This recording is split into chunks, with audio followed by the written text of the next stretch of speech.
Hello everyone, welcome back to SANDRA'S TV. Today I'm taking you into my kitchen to make one of Cape Verde's most beloved traditional dishes.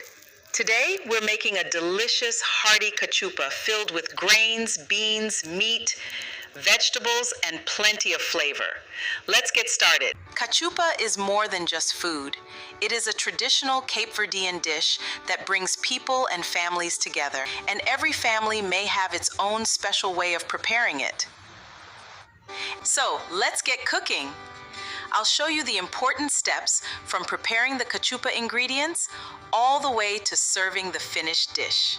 Here are some of the ingredients we'll be using today. We have our beans and corn, meat, vegetables, greens, onions, tomatoes, peppers, and our seasoning.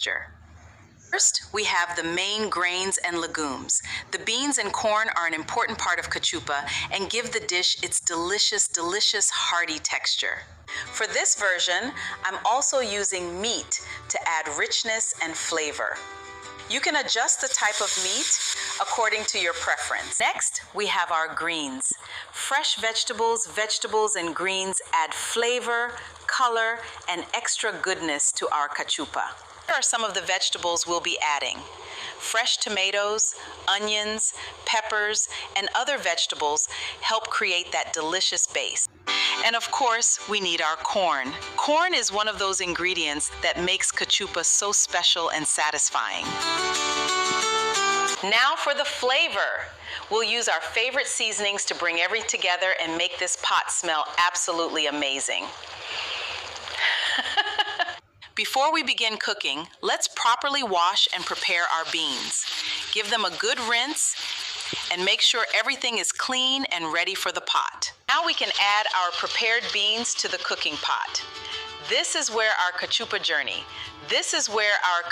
journey really begins. Next, add enough water to cover the ingredients properly. Remember, the grains and beans will absorb some of the liquid as they cook. Now we let the beans and grains cook until they begin to soften.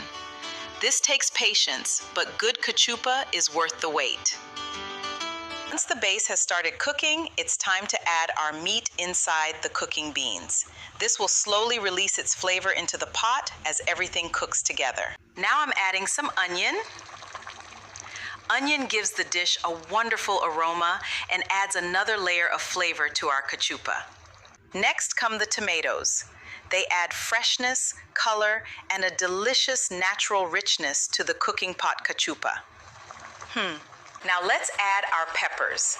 This gives the cachupa even more flavor and brings a beautiful combination of colors to the dish. Time for the greens. Add them into the pot and stir everything together so the vegetables can cook beautifully with the beans and meat. Now we add our cooked corn inside the cachupa. Look at that. Everything is coming together and the pot is already looking delicious. Now comes the important part. Let everything simmer slowly. This allows all the ingredients to become tender and lets the flavors blend beautifully together. And here we have it, delicious homemade cachupa. Look at how beautiful and hearty it is. If you enjoyed cooking with me, follow SANDRA'S TV for more culture and advice. Find motivation and education here. Enjoy this beautiful dish. See you in the next video.